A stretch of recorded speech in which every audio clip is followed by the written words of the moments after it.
takes my house, she takes the horse, she takes even my dog. Then I got so angry, so I got my frustration in eating. I told him, how does that happen? He told me I lived with her for 4 years. Because when you don't have Jesus, that's what you got. Yeah. But he told me I lived with her 4 years. The guy is now he's a pastor in Ottawa, but let's continue the story. The guy is a very nice guy, but he doesn't believe in God, neither his crazy ex. And then they live that crazy life, but she likes to have a horse. He bought a horse for her. I don't know how much the price of my car. Then he pleased her as much as he could. He buy her a horse. He work in a financial institution. He makes so much money. He buy her a horse. He buy her a house. He buy her a dog.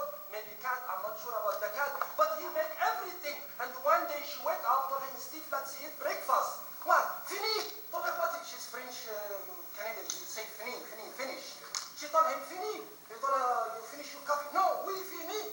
She told him, what do you mean, we fini?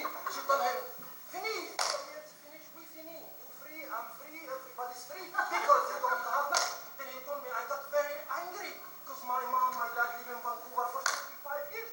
Then when I got angry, I eat so much. So I like you because you give me much food. That's correct. Then I told him, Jesus is lovely. He told me, do you believe? I told him, yeah. Who's Jesus? I told him, Jesus is my God. Jesus is my hero. He told me, I don't believe in that. I can make a book better than this. I told him, you may make a better book than this, but this is a book that has a life. He told me, okay, we have a deal. He's mechanical engineering. I am mechanical engineering. I believe in science. I believe in a physical thing. I told him, me too. Hallelujah. He told me, okay, show me God. I will believe. I told him, easy. Very easy. I have a big high-rise building in front of my restaurant. I told him, okay, Steve, we'll have a deal. He told me, okay, what should I do? I told him, go up in this high-rise building, 7